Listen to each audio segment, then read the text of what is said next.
با درود خدمت دوستان عزیز و سپاس فراوان از برگزار کنندگان برنامه.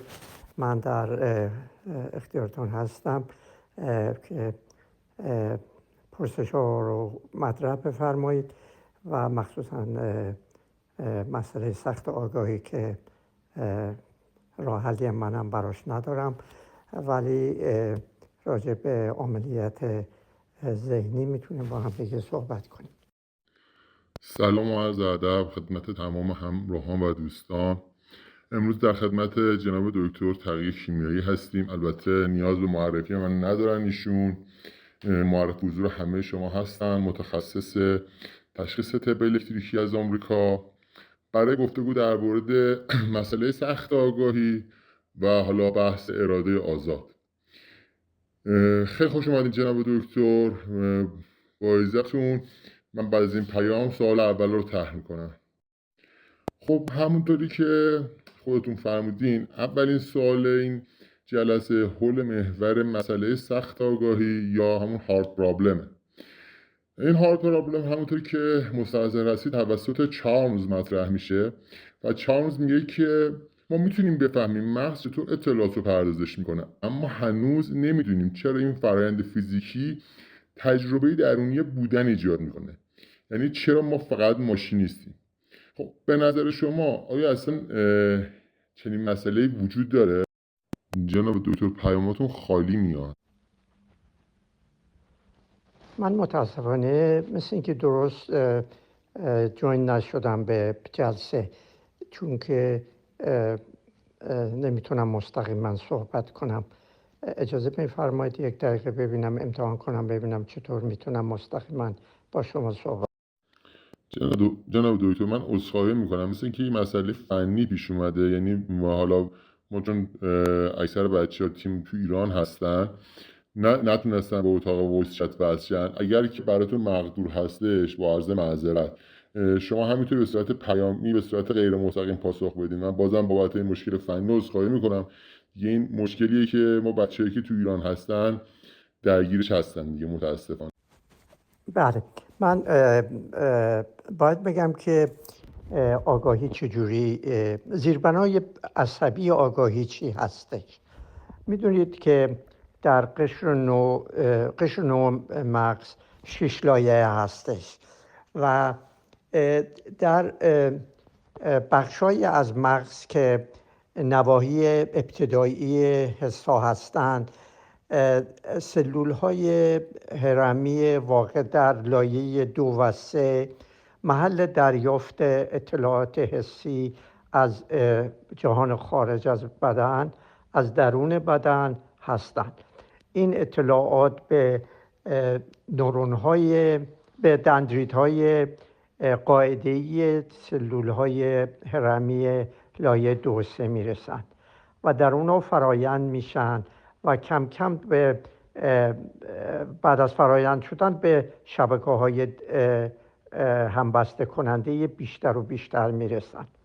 در نهایت برای هر حسی یک شبکه فرایند کننده هستش که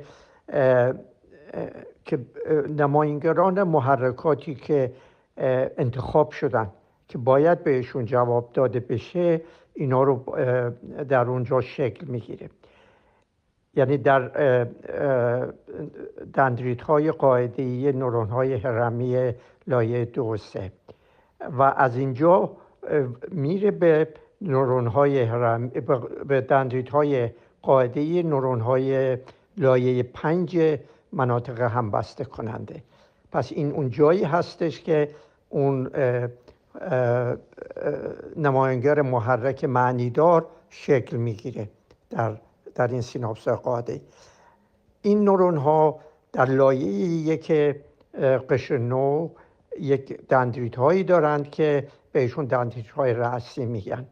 در اینجا هستش که قشر جلو پیشانی که محل شکل دادن نهایی ذهن هستش، در نهایت با استفاده از سیستم توجهی این یک اطلاعاتی به این سیناپس های رأسی میفرسته و فعالیت این نورون های لایه 5 رو بزرگشون میکنه برجستهشون میکنه و این هستش که یک میدان الکتریکی ایجاد میکنه که این میدانهای الکتریکی از اجزای مختلف تمام محرکاتی که هر لحظه وارد مغز میشن اینا در هم ادغامشون میکنه، یک نظم زمانی بهشون میده، معنی دارشون میکنه و این همون ذهن یا صحنه ذهنیمون هستش که به آگاهی میرسه و بایستی مغز به این واکنش نشون بده. حالا این واکنش میتونه حرکتی باشه، تفکری باشه یا به خاطر سپرده بشه. چطور این میدان الکتریکی به سطح آگاهی میرسه همون مسئله سختی هستش که فعلا علم به جایی نرسیده، به خاطر اینکه یه میدان الکتریکی بسیار پیچیده‌ای هستش و هنوز تکنولوژی ثبتش یا اینکه بررسیش وجود نداره. این مجموعه اینها همون ذهن هستش، یعنی مایند یا ذهن همین مجموعه این نمایانگران محرکاتی هستش که توجه سیستم توجهی قشر بخش جانبی پشتی قشر حدقه پیشانی برجسته شده و به آگاهیمون میرسه. میتونید سوالاتتون رو مطرح بفرمایید یا در نظر دارین من ادامه بدم؟ خیلی ممنون از توضیحات دقیقتون. جناب دکتر چارلز این مسئله روش تاکید میکنه، میگه که حالا همینطوری که الان مثلا شما مدل کردین، اگه بتونیم تمام فعالیت نورونی رو مدل سازی کنیم، باز تجربه شخصی مثل تجربه دیدن رنگ قرمز چیز اضافه است، یعنی همون بحث کیفیت درونی تجربه یا همون کوالیا. خب خدمت شما هست که مثلا این کوالیا رو همونطور که فرمودید فعلا ما نمیتونیم تبیین کنیم، یعنی به صورت حداقل مدل سازی نورونی نمیتونیم تبیین کنیم. آیا اصلا این کوالیا وجود داره یا فقط یه برساخته ذهنیه؟ ببینید طی فرگشت ساختارهایی که در مغز شکل گرفتن به طور سرشتی یه حالاتی ایجاد میکنن که صاحب مغز که آگاهی هم داره بتونه اونا رو درک کنه تا یک رفتار تطابقی با محیطش انجام بده یا با محیط یا درون خودش انجام بده و اینا کیفیت‌های ادراکی بسیار متفاوتی هستند. یعنی حد زده میشه که 10 به توان 18 تا ادراک ذهنی در مغز انسان میتونه شکل بگیره، مثلا انواع و اقسام رنگ‌ها، ترس‌ها، دردها، ادراک شجاعت‌ها، نمیدونم افتخارات، هر چیزی که به فکرتون میرسه یک میدان الکتریکی هستش که در این 300,000 تا ستون قشری همین قشر نو میتونه شکل بگیره و همین تعداد 10 به توان 18 تا هستش که هر کدومشون یه میدان الکتریکی مخصوص خودش داره و قابل تصور نیستش که بتونیم دستگاهی بسازیم که بتونه وارد این نورون‌های هرمی لایه 5 این قشر نو بشه در این 300,000 تا ستون قشری و این 10 به توان 18 تا میدان الکتریکی متفاوت رو برداشتشون کنه، ثبتشون کنه و مطالعهشون کنه، فرمول بندی ریاضی کنه یا فیزیکشون رو بتونه پی ببره. من شباهتش کردم وضع آدم ها رو در این زمان به خودم که نگاه میکنم به کامپیوترم، سر در نمیارم چه اتفاقاتی در این دستگاه کامپیوترم برقرار میشه که در نهایت اون چیزی که من میخوام، فیلم یا هر چیزی یا که روی کامپیوتر دارم نگاش میکنم ظاهر میشه. دقیقاً ما هم دانشمندان علم اعصاب یا فیزیک در این مرحله هستن نسبت به اون چیزی که طبیعت در عرض 4 میلیارد سال در مغز انسان یا در مغز حیوانات آگاه ایجاد کرده. واقعا به نظر غیر ممکن میرسه که چنین چیزی رو بتونیم سر در بیاریم. حتی اگر دستگاهی بسازن، کامپیوتری بسازن که کاملا همین ادراکات رو در هم ادغام کنه و یه حالت آگاه داشته باشه، بازم نمیتونیم پی ببریم که این واقعا آگاهی داره. حتی اگر گزارش بده که آگاهی داره، بازم نمیتونیم پی ببریم. مطمئن باشیم که اون همون آگاهی رو داره که من دارم، یا اینکه بین من و شما آیا همون ادراکی که من از رنگ قرمز یک سیب دارم شما هم دارین یا ندارین، یا فقط به خاطر اینکه بهمون یاد دادن که این ادراک که ما الان بهش رنگ قرمز میگیم قرمز بخونیمش، آیا این همون ادراکی هستش که در مغز من و شما یکسان ایجاد میشه یا نمیشه؟ ما میدونیم که این رنگ قرمز در اثر پیدایش یک ژنی در شبکیه چشم ایجاد شده که از میمون‌ها به بعد ظاهر شده، ولی آیا این در من و شما هم این رنگ و ادراک رنگ رو ایجاد میکنه یا نه؟ سوالاتی هستش که واقعا نمیشه بهشون جواب داد و بعضی فکر میکنن که هیچ وقت هم نمیشه این سوالات رو جواب داد. علتش اینه که اینا خیلی سابجکتیون، یعنی ادراک‌های شخصی هستن.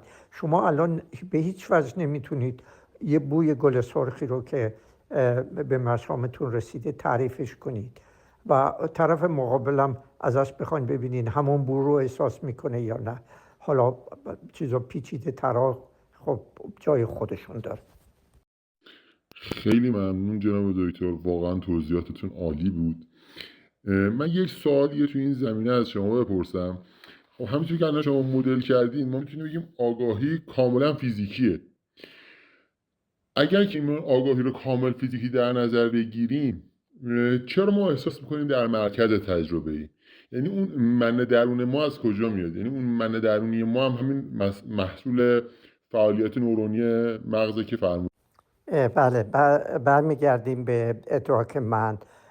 ادراک نفس یا ادراک من یک ساختار مخصوص خودش داره که در ذهن باید ایجاد شه برای اینکه صاحب مغز به صاحب مغز یک ادراک مالکیت، عاملیت، سناریو نویسی، قضاوت بده و علاوه بر اون یه ادراکی بده که وجودش از دنیای خارج متمایز هستش و علاوه بر اون این وجود خودش چه ارزشی داره و یعنی ارزیابی میکنه خودشو. اینو من به طور خیلی خلاصه بگم، مرکز نهایی ایجاد این ادراک نفسه در شکنج زاویه‌ای بیشتر در نیمکره راست یا نیمکره مغلوب هستش. این ناحیه دو تا هسته در ساقه مغز در پانس هستن به اسم هسته های پارابراکیال یا جانب بازویی. اینا ادراکات ساقه مغزی رو بیشتر مربوط به چشایی یا حرکات بدنی یا مقداری از حس‌های جسمانی که وارد پانس شدن، یک کپی کوچیکی از اینا رو میفرسته به این شکنج زاویه‌ای و اون ساختار از قبل شکل گرفته شد در دوره جدیدی اینو تحریکش میکنه. این اون شبکه در این حالت یک عوض میشه و یک ادراک نفس لحظه‌ای میده. ولی این ادراک لحظه‌ای ادراک ایجاد میکنه که ما از جهان خارج جدا هستیم. در همین ضمن از قشر اینسولا که مرکز ادراک احساسات اشعاعیه هست، اونا هم تمام نتیجه تمام فرایندهای خودشونو از جسممون، از درونمون میفرستن، اضافه میکنن به همین ناحیه شکنجه زاویه‌ای.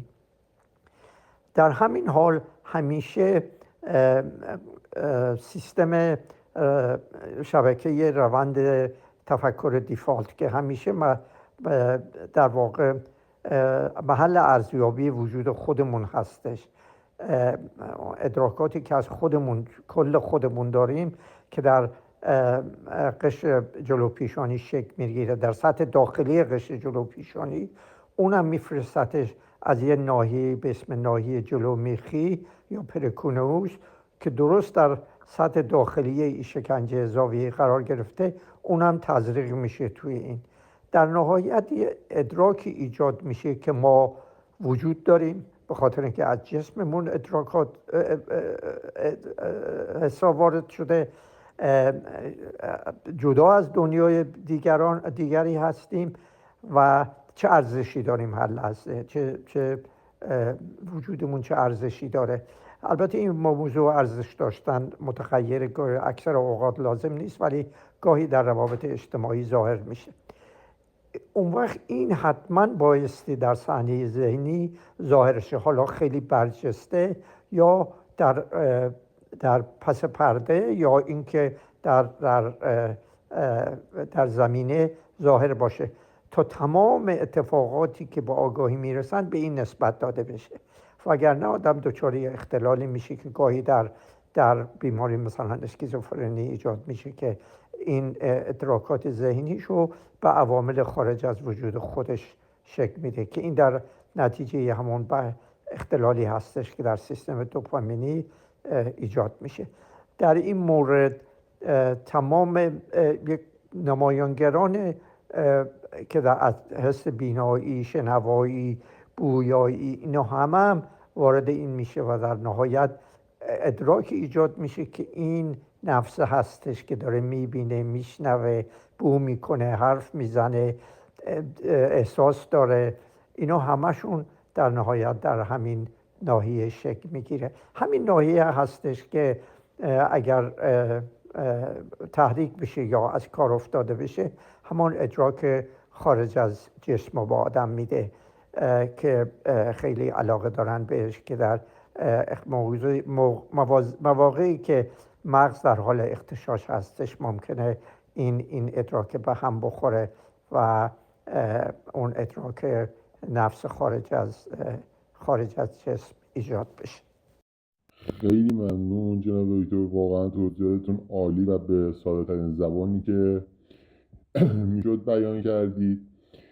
یک سوال آینده نگرانه ازتون بپرسم. به نظر شما ما آیا میتونیم زمان آگاهی مصنوعی بسازیم، یعنی ماشینی بسازیم که به جای بازگو کردن درک هم بکنه؟ و مسئله بعدی اینه که اگر ما یه روز تونستیم ماشینی بسازیم که این ماشین تونست درک بکنه، آیا رنج یا شادی اون ماشین هم واقعی خواهد بود؟ من واقعا از ساختار ماشین ها خیلی خبر ندارم، بیشتر همین درگیر ذهن طبیعی هستم. ولی قبل از اینکه جواب بدم اضافه کنم که اون درک نفسی که گفتم، تا اونجا که گفتم، این درک نفس لحظه‌ای هستش و این درک نفس لحظه‌ای از طریق یک ساختاری به اسم هسته پستانی و فورنیکس که جزء سیستم هیپوکامپ هستش با تمام قشر و با گذشته آدم در هم ادغام میشه و همون ادراک نفسی رو میده که یک پارچه از سن 18 ماهگی تا وقتی که مغز سالم هستش به جز در خواب عمیق بدون رویا ادامه پیدا میکنه و همون نفس گسترده یا نفس زندگی نامه خودمون هستش. اما راجع به ماشین ها همجور که گفتم من واقعا نمیدونم، آینده نگری هم نمیتونم بکنم. مغز انسان خلاقیت بسیار زیادی داره و ممکن هم هست بالاخره یک دستگاه الکترونیکی بسازه که شبیه دستگاه الکترونیکی مغز آدم باشه، چون مغز آدم هم بالاخره در نهایت یه دستگاه بر اساس فعالیت‌های الکترون کار میکنه.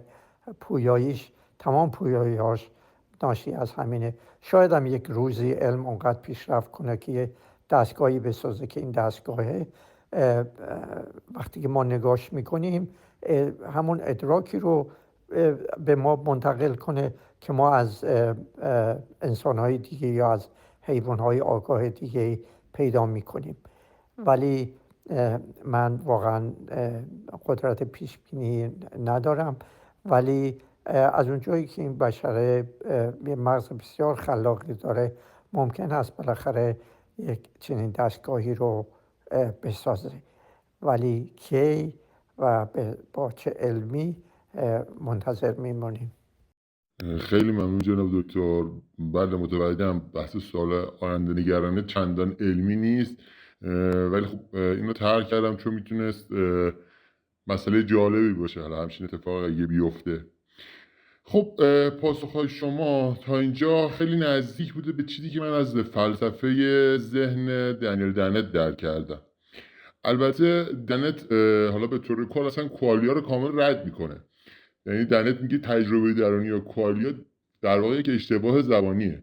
اون بحثی که مطرح میکنه میگه که این فعالیتی که یعنی تجربه ذهنی در یک الگوی شبکه کامل در مغز پدیدار میشه، یعنی ذهن رو یک پدیده امرجنت میبینه و به طور کل کوالیا رو رد میکنه و اونو یک اشتباه زبانی در حقیقت میدونه. نظر شما راجع به این فلسفه ذهن دنت چیه؟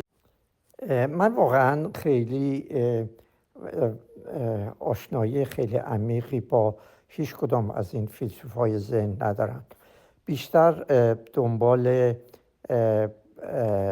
نوروساینتیستا هستم که ببینم که چطوری این ذهن شکل میگیره، در کجا شکل میگیره. ولی بدون شک کوالیا وجود داره، یعنی بایستی وجود داشته باشه. این ادراکاتی که متنوعی که ما هر لحظه داریم اینها بایستی میدانهای متفاوتی باشند، میدانهای الکتریکی متفاوتی باشند و هر کدامشون یک باخبری خاص خودشون رو ایجاد کنند و نمیتونیم انکار کنیم که چنین چیزایی وجود نداره و نمیتونیم انکار کنیم که مغز ما میتونه 10 میلیون رنگ و سایه رو از هم متمایز کنه که هر کدامشون میتونیم بگیم یک کوالیا هستن. نمیدونم مقصود از دنت چی هستش که کوالیا وجود نداره، چون که اگر دقت کنید مثلا شما توی خیابون رانندگی میکنید ببینید حد زده میشه که 3 میلیارد قطعه اطلاعاتی وارد میشه. حالا مغز اینا رو همه رو قربالشون میکنه، تصفیهشون میکنه، یه مقدارشون باید وارد شه و این چیزایی که وارد میشه و برجسته میشه همشون متفاوت هستن. هر لحظه به حد زده میشه که از چند هزارم ثانیه تا 3 ثانیه این کیفیت ها باید عوض شه که ما بتونیم مطابق با محرکات محیطی واکنش نشون بدیم. من نمیدونم چطوری میشه انکار کرد که این ادراکاتی که به آگاهی رسیدن وجود ندارن و متفاوتن. من واقعا اون چیزی که از کوالیا درک کردم که همون محصول نهایی اون 300,000 شبکه 300,000 ستون قشری هستن که هر کدومشون میتونن میلیون ها حالت ذهنی ایجاد کنن. چطوری ما میتونیم اینا رو انکار کنیم؟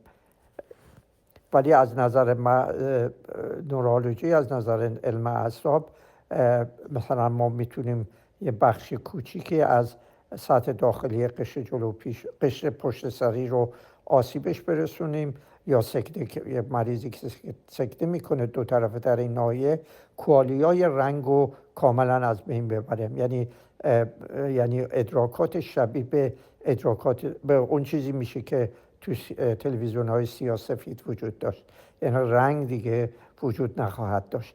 پس این کوالیای رنگ محصول این بخش از مغز هستش که در مرحله 5 مرحله 3 فرآیندهای بینایی تزریق میشه توی اون و نمیتونیم هم ازش جدا کنیم. یعنی شما نمیتونید کوالیای رنگ یک سیب قرمز رو ازش جدا کنید یا همین رنگ رو به تنهایی ادراکش کنه، همیشه همراه چیز دیگه ای هستش. به این جهت من واقعا نمیدونم مقصود دنت از این چی هست. بحث های فلسفی اگر خواستین بیشتر به دنبال واقعا نوروساینس کار مغز برین تا بحث های فلسفی. دنت آگاهی داره، آگاهی زیادی داره از ساختار مغز، ولی اونجوری که مثلا رالز که من کتاب قشر مغز و طرز کار اون رو ترجمه کردم و در اختیارتون هست، میتونید از سایت آوای بوف اونو دانلودش کنید و بخونید، ببینید که چه تفاوتی هستش بین یک نوروساینتیست و یک فیلسوف ذهنی. کاملا از هم متمایز هستند و اون راز کاملا شبکه‌های مغزی رو شرح میده که چجوری درشون این ادراکات شکل میگیرن، حتی چجوری افسردگی، اسکیزوفرنیا یا توهمات ناشی از داروها چجوری شکل میگیرن و اینا رو ما نمیتونیم انکار کنیم که کوالیاهای ذهنی هستن. بله، ممنون از پاسختون جناب دکتر. دنت اینطور مطرح میکنه، میگه که چیزی به عنوان مسئله سخت آگاهی نداری. تمام اتفاقاتی که در خصوص آگاهی میفته قابل مدل سازیه. حالا و به این جهت از این جهت این منظر رو رد میکنه. نظرتون در مورد این دید دنت، حالا گفتین زیاد چیز ندارید، آشنا ندارید، این که آگاهی رو یک امرجنت از سیستم فعالیت نورونی میدونه چیه؟ یعنی این امرجنت بودن یعنی بحثیه که دنت در مقابل چارلز مطرح میکنه. چارلز اعتقاد داره که آگاهی یکی از عناصر بنیادی هستی میتونه باشه. دنت در مقابل چارلز متهم میکنه به اینکه زمینه رو برای دوالیستی باز گذاشته و آگاهی رو بحث امرجنتی از نورون‌های مغزی میدونه. و حالا بحث نظرتون راجع به این قسمت چیه؟ بله، این دقیقاً آگاهی ساختار خودشو داره، کاملا امرجنت یا نوظهور هستش و بستگی به ساختار خیلی پیچیده داره که من به طور خلاصه بهتون میگم.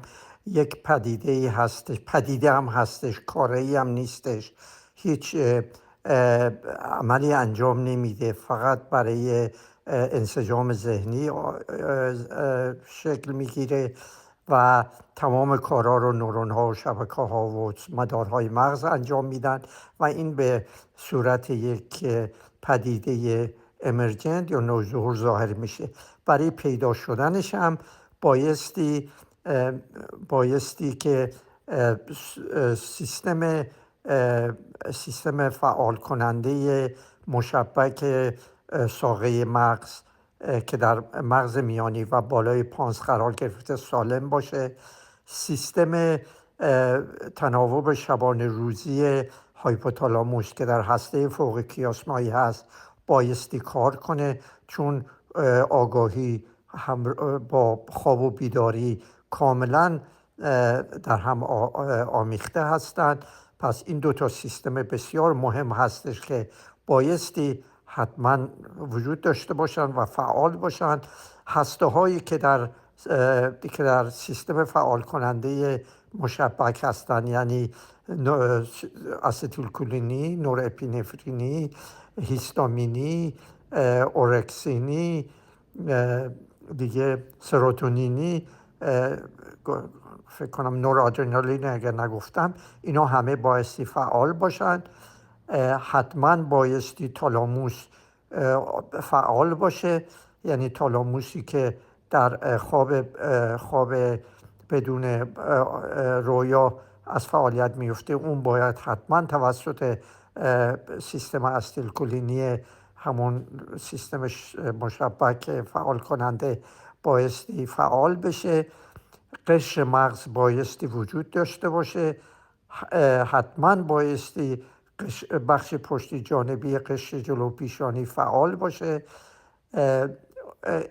و هسته جلو مغزی قاعده‌ای و چند تا هسته که اطرافش هستش که خیلی پیچیده‌اند، اینا همشون بایستی فعال باشن تا این پدیده ظاهر بشه. یعنی کاملا یک پدیده نوظهور هستش و خیلی راحت هر کدام از این اجزا، از همه مهمتر سیستم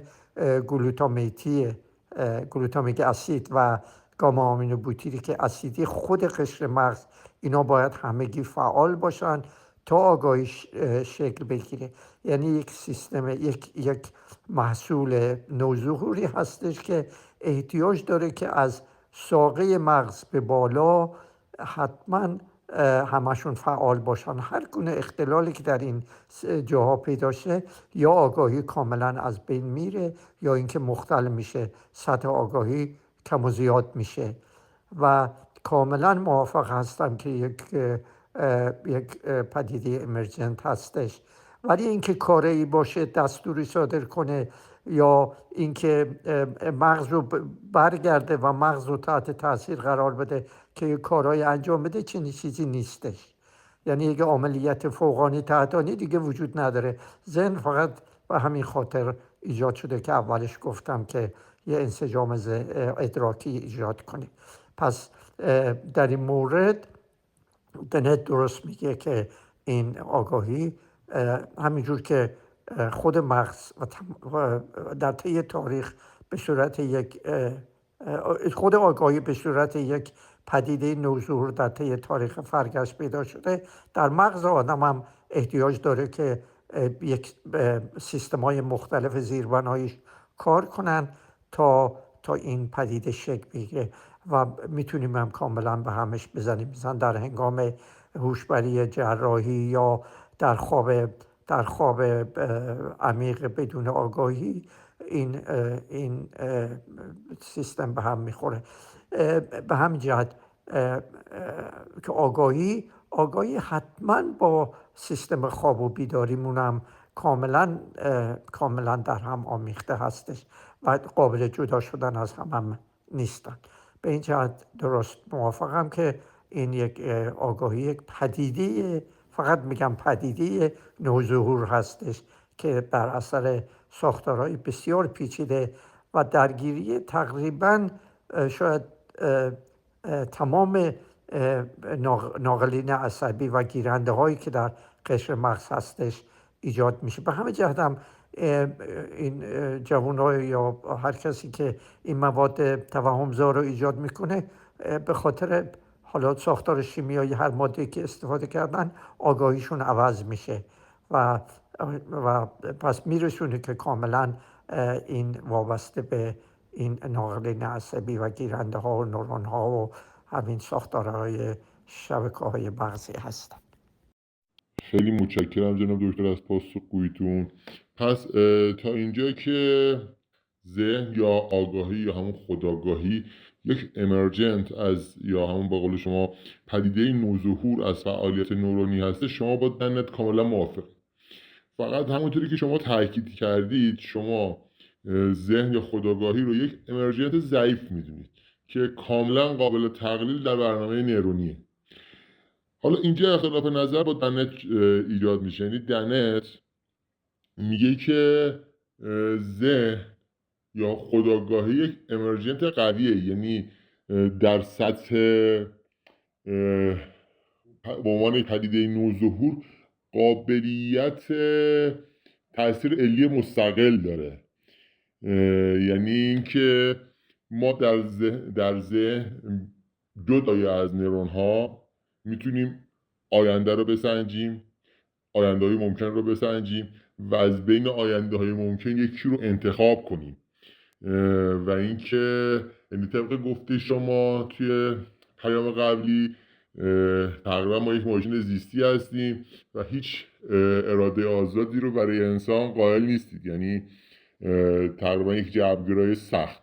حالا دنت تو اینجا یک جبرگرای نرم هستش و اینطور مطرح میکنه که ذهن یا خودآگاهی به عنوان یک امرجنت قوی میتونه تاثیر علی بگذارد. میتوانیم ما بر اساس داده ها آینده های ممکن رو تصور کنیم و یکی از آینده ها رو انتخاب.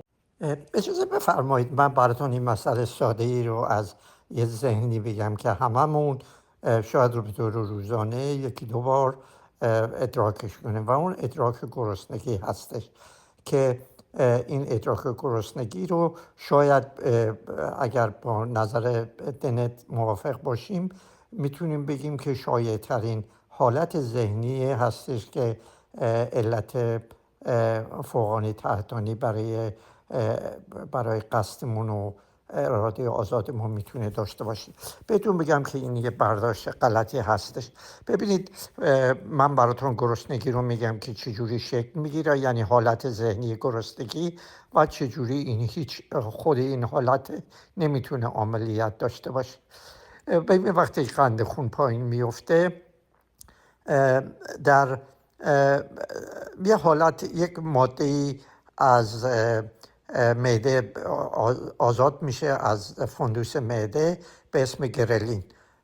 این ماده گرلین باعث یک حرکاتی در معده میشه که به مغز منتقل میشه و این حالت اون مالش گرسنگی رو در شکممون ایجاد میکنه. همین گرلینه میره و به بخش شکمی میانی هایپوتالاموس و یه هسته به اسم هسته کمانی اونم تحریکش میکنه. این بخش میانی شکمی هسته هایپوتالاموس و یه هسته کمانی به شدت به غلظت قند در خون حساس هستند و به محض اینکه ببخشید غلظت گلوکوز در خون حساس هستند، به محض اینکه قند پایین میفته این نورون های اینا به شدت فعال میشن. این فعالیت رو منتقلشون میکنن به آمیگدال، از آمیگدال منتقلش میکنن به قشر حدقه پیشانی. در اینجا یک نورون های فعال میشن که تا وقتی که گرسنه هستیم این نورون ها فعال باقی میمونن. فعالیت این قشر حدقه پیشانی به قشر سینگولیت منتقل میشه و قشر سینگولیت انگیزه ایجاد میکنه که باید به دنبال غذا باشیم و این انگیزه بسیار بسیار فعال هستش و باقی میمونه تا غذا پیدا شه. همراه با این یک ماده دیگه از همون هایپوتالاموس از بخش جانبیش ترشح میشه به اسم اورکسین یا هایپوکریتین. اورکسین هایپوکریتین حیوان مغزدار رو خودمون هم که جزش هستیم تحریک میکنه که تحریک حرکتی میکنه که بیدار باش، هوشیار باش و فعالیت حرکتی انجام بده تا بتونی غذا پیدا کنی. پس این هایپوکریتین هم یک انگیزه ایجاد میکنه. حالا قشر سینگولیت هم هستش. حالا فکر کنید که این حالت در شما ایجاد شده، شما وقت غذا خوردنتون هستش.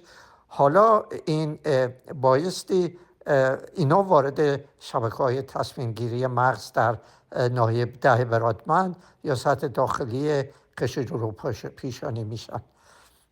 این محلی هستش که تصمیم گیری ها باید انجام بگیره. حالا به شما در اینجا چند راه براتون هست.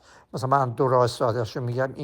یکی اینکه برین سر راهتون رستوران یک غذای سریع بخورید، یا اینکه برید خونه غذا تهیه کنید. این سیستم تصمیم گیریتون هستش که بایستی این کار رو انجام بده. حالا این دو تا سیستم تصمیم گیری این دو شق و مورد بررسی قرار میدن که آیا از نظر غذایی، از نظر مزه، از نظر انرژی که بهتون میده، از نظر هزینه، از نظر سرعت به دستاوری پاداش غذا خوردن، اینا در این دو تا سیستم ارزیابی میشن و هر کدامشون امتیاز میده و هر امتیاز مثبتی فعالیت اون شبکه مربوطه رو فعالیت الکتریکیش رو قوی‌تر و قوی‌تر میکنه تا وقتی که یک کدومشون در این مسابقه، در این رقابت برنده میشن و یه حالتی به شما دست میده که حالا قصد دارید برید رستوران غذا بخورید، چون که اون یکی در نهایت ارزیابیاش در این رقابت باختن، به خاطر اینکه ممکنه که زحمت بیشتری داشته باشه، دیرتر پاداشش ایجاد شه، یا مزه غذای خودتون ارزیابی شده که به خوبی غذای رستورانی است. به هر حال در این حال هستش که اون قصد ایجاد میشه، یعنی این حالتهای عصبی هستن که قصد رو ایجاد میکنن. بعداً شما در این موقع هستش که اراده میکنید که راهتون رو به جایی که از فلان خیابون به خونه برید برگردید برید به رستوران، و این همون حالتی هستش که درست تو 10 ثانیه قبل از اینکه این تصمیم نهایی رو بگیرین به صورت ادراک اراده ایجاد میشه و در این بین هیچ نیرویی نیستش، چه اون منی که ادراک میکنید یا یک نیروی اراده آزادی که خارج از این محرک گرسنگی هستش که بتونه یا اینکه چیزی که به جز ارزیابی های قشر حلقه پیشانی در این ارزش دادن ها هیچ جای دیگه ای نیست، هیچ نیروی دیگه ای خارج از این وجود نداره که بتونه این تصمیم رو بگیره. به این جهت اون حالت ذهنی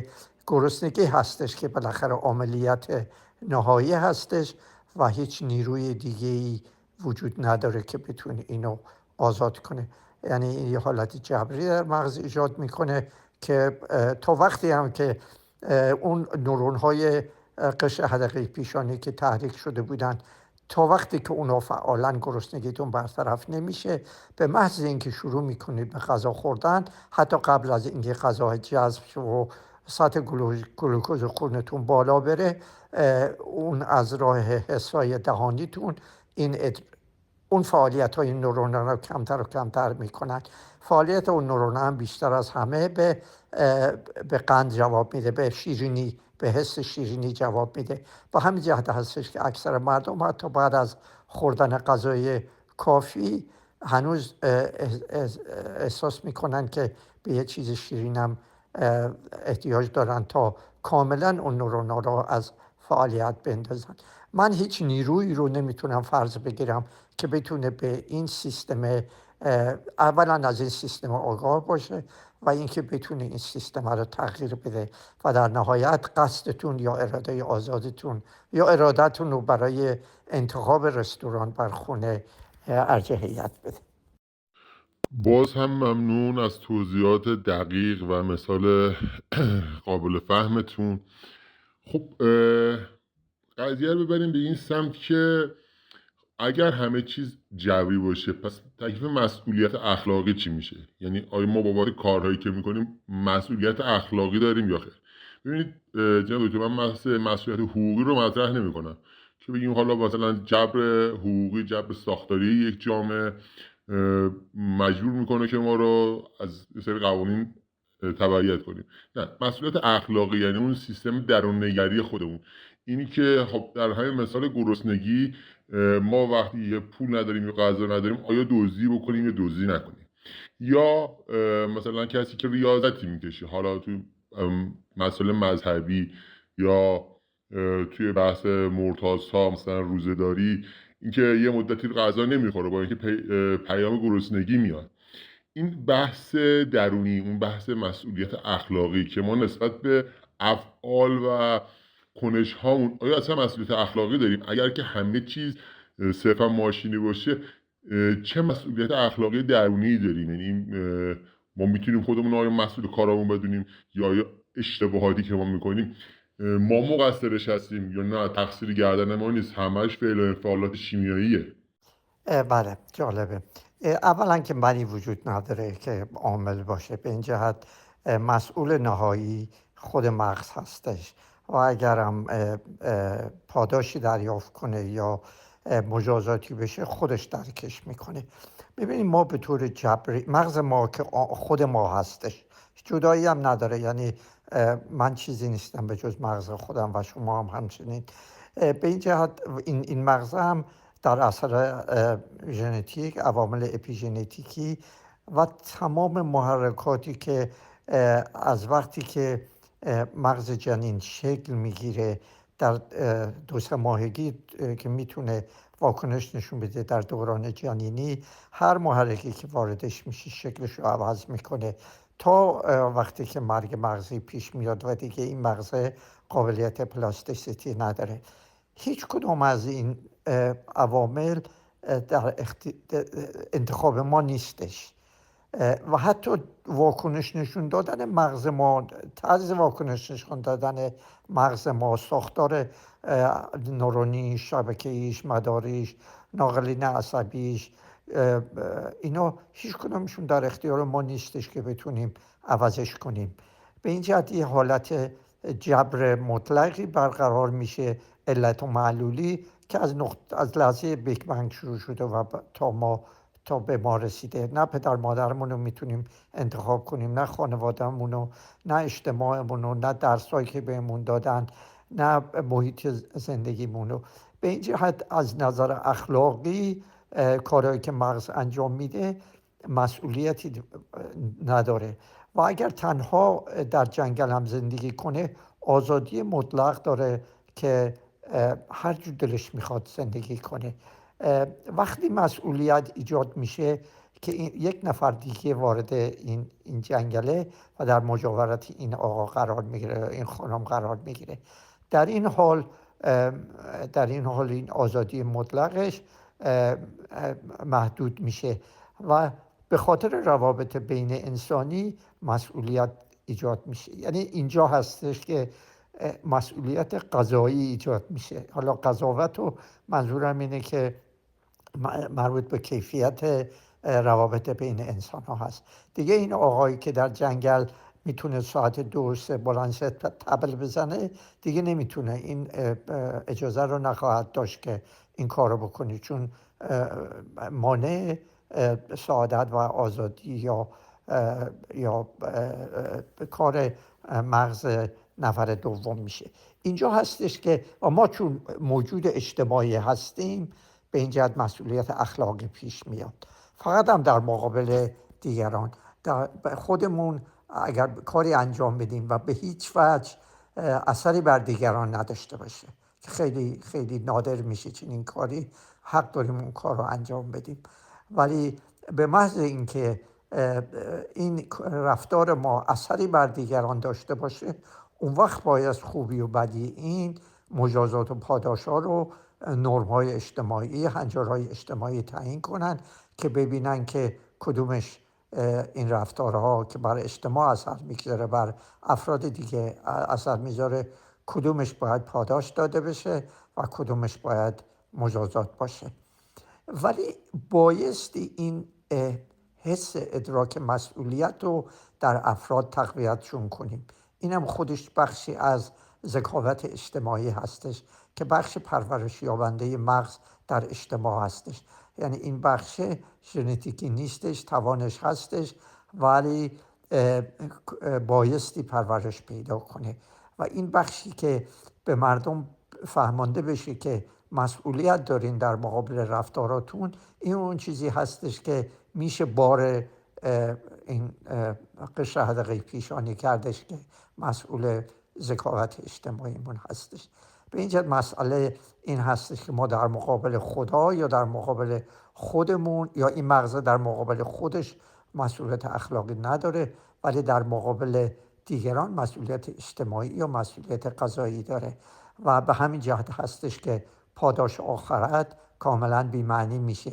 یعنی شمایی که هیچ گونه این مغزی که هیچ گونه آزادی در شکل دادن، در شکل گیری خودش نداشته، نمیتونه در دنیای دیگه مجازش. در این دنیا میشه مجازاتش کرد یا پاداشش داد به خاطر اینکه ماشینی بوده که خوب کار کرده یا بد کار کرده، فقط این ماشین بوده و اگر خوب کار کرده تشویقش میکنیم، احساس لذت در این مغز ایجاد میکنیم اگر نه بد کار کرده کنارش میذاریم، مجازاتش میکنیم و احساس تلخی درش ایجاد میکنیم.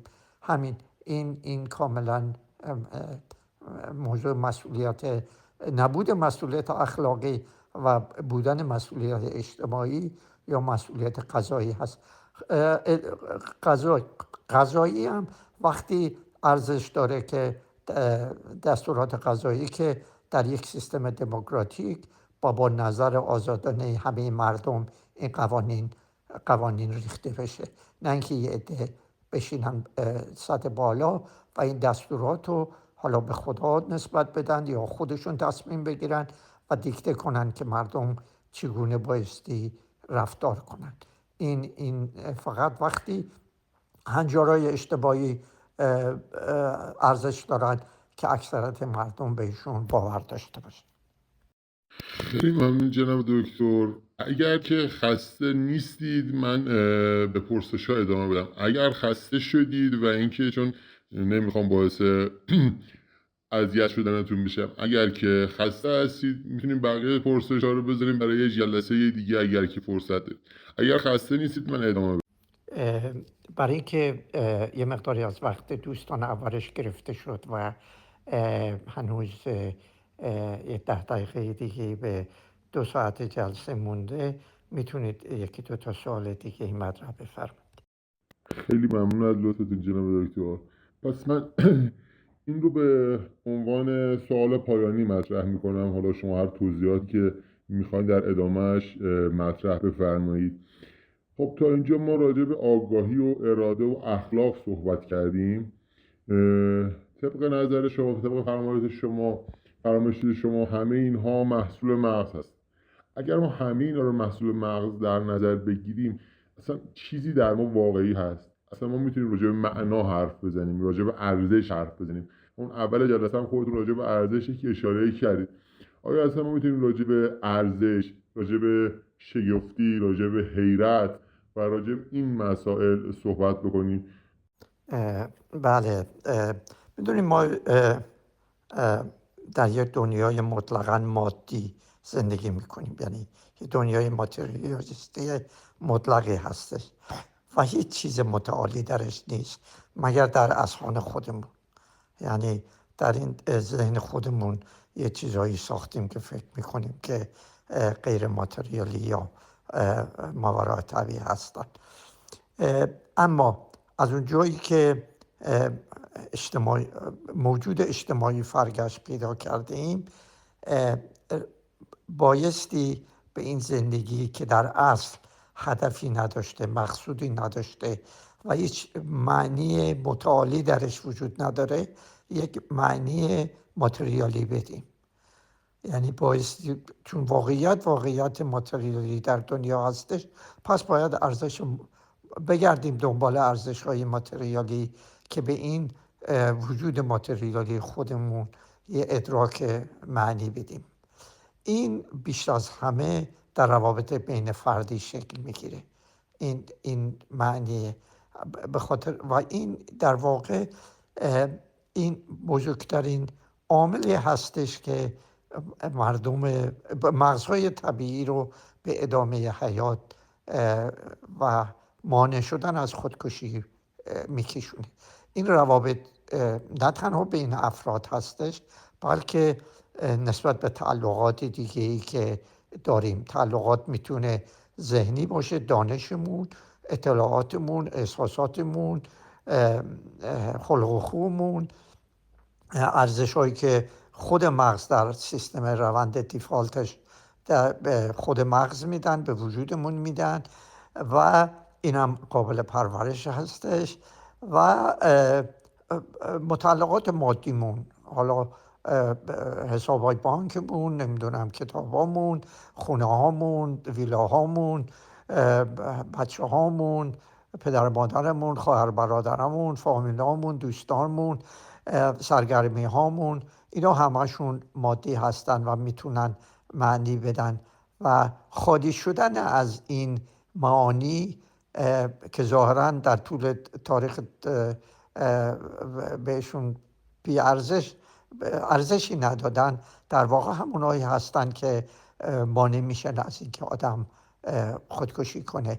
اگر زندگی آدم خالی از این روابط باشه، از این ادراکات باشه، اون وقت انگیزه‌ای برای زندگی، ادامه زندگی نیست. همه حالتی پیدا میشه که باعث میشه که بیماران افسرده یا دچار اختلالات شخصیت مرزی اینا دست به خودکشی بزنن، یا در اثر اختلالاتی که البته اینا هم ارزشاشون رو بیشتر از همه سیستم نورپینفرینی مغز تعیین میکنن که اون حالت هیجان زنده بودن رو در انسان ایجاد میکنن.